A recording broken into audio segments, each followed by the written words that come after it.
Axios has now updated their articles to remove the phrase border czar. Axios is as inside Beltway mobbed up a journalistic entity as there can ever be, and they're going back to an article in 2021 to, quote, correct it, to say that Cami was never the border czar. This is a absolutely coordinated effort, and still they can't get it done. Still they can't bury the lies of who they are. And all of this comes as people are starting to re-examine the culture that made Cami Harris. Item 1, she's not culturally black. Not the way Democrats define cultural blackness. When you think of blackness, how do Democrats define it? They define it as victim, downtrodden, thug life. That's their definition. That's the black experience in America. Cami Harris comes from as economically privileged background as one can come from. She went to Howard University and then Berkeley. Both her parents have advanced degrees. She never identified as, quote, culturally black in the ways that Democrats would define it. But Cami Harris was not someone who was unfamiliar with how to gain notoriety and fame and influence. This is so often overlooked about her background. For instance, this entertainment piece about Cami Harris. Long before she met Doug Emhoff, she dated some prominent men, including in 2001, former talk show host Montel Williams. Back then, he was the famous one and had to introduce her to the paparazzi. Now, the whole world knows who she is. Cami Harris was also a woman who, when she married, made sure that her husband was in on the swindle. Her husband started to invest money in private prisons. And look at that. As Attorney General, Cami Harris used her position to make sure to extend the sentences of people who were working in prison labor. Well, because you don't want to cause her husband's company to spend more money training new people. I don't want that at all. Cami Harris is the same Attorney General who, when the Center for Medical Integrity was not it, discovered that Planned Parenthood was absolutely inarguably selling body parts of children, therefore making a product of abortion, not just to, quote, save the life of a mother or for choice, but for profit. They proved that, and it is illegal to do that.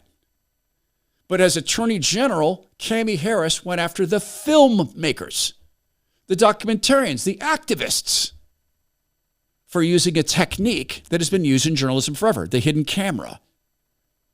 Who she is what she is. She is vicious, she is scheming, she is heartless, and that's just describing her behaviors from afar. And it's not even that far.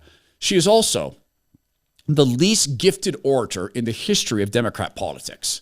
Here she is describing Ukraine. Ukraine is a country in Europe. It exists next to another country called Russia. Russia is a bigger country. Russia is a powerful country. Russia decided to invade a smaller country called Ukraine. So basically, that's wrong.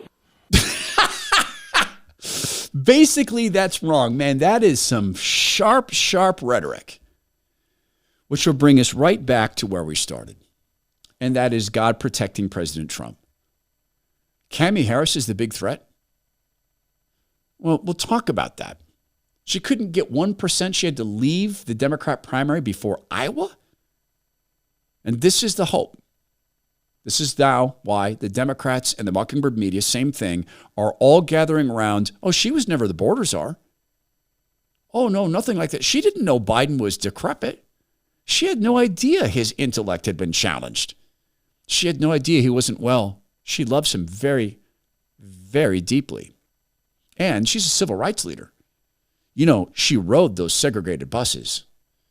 When Cami Harris was going to school in the Bay Area, segregation had been over for about 17 years when she was riding the school buses. Remember, she talked about that segregation and that deep experience of the black experience.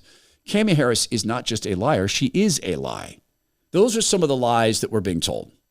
about President Trump and about this Secret Service director. And, we tried so hard to protect him. And it's so obvious that I think that it is God doing the protecting. And now we loop back. Joy Behar. Did you know that she's a very solid Christian?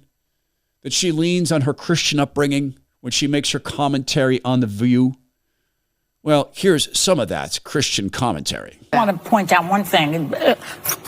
I'm speaking to fellow Christians. I was raised Catholic. I'm a Christian girl. When something like this happens to you, like this assassination attempt, and you say something like God was watching me, that is a very unchristian thing to say because it's very narcissistic. What about Corey? What's his name? Torre, the fireman who also got killed. I don't know. I think some Christians. What about all those guys who got killed on Sandy Hook? All of those people. Yeah. It's God was watching me and not watching them. There's something very disturbing. God should have pulled the plug on that mic yesterday. Wait, God is the technician now? Yes. We'll be right back. You needed one. Okay, so she is a Catholic and Christian. Same thing.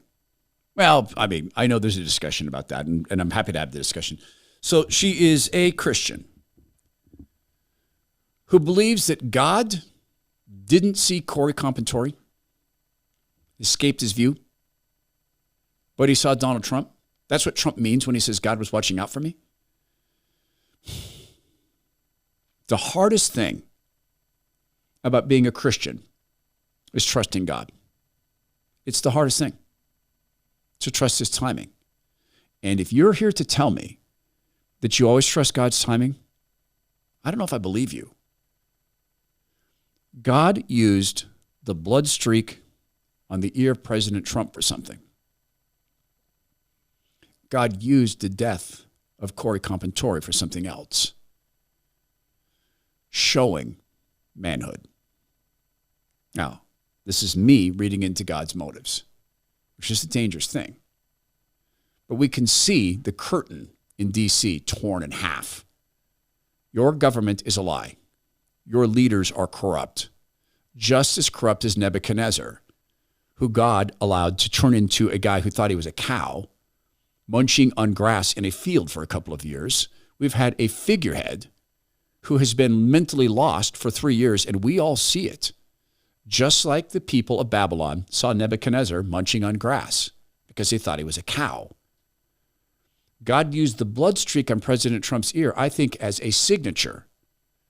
I turned his head. And in the case of Corey Compantore, we saw something else. What it means to love in the deepest biblical sense. No greater love has man than to lay down his life for his friends, or in the case of Corey Compantore, for his family. He sheltered them. And if Corey Compantore knew the Lord, he is with the Lord, and he understands all. Yes, it's painful for his family. I can't relate to losing a husband, a spouse, and a father that way. I don't know who can. The fact is, absent God's intervention, imagine what we would have seen.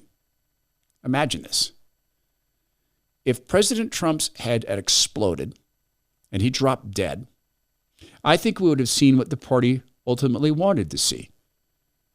An explosion of violence.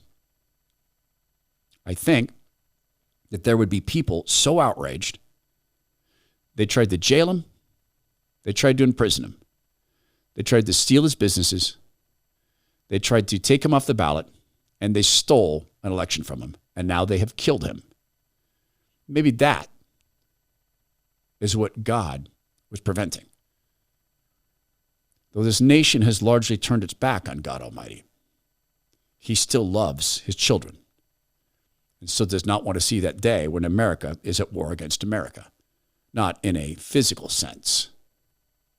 I would pray that the Lord would have mercy on the Republican National Committee who made the decision to turn their back on him. Much more importantly, I would pray that God has mercy on all of us because all of us need it. Those who give mercy will receive it.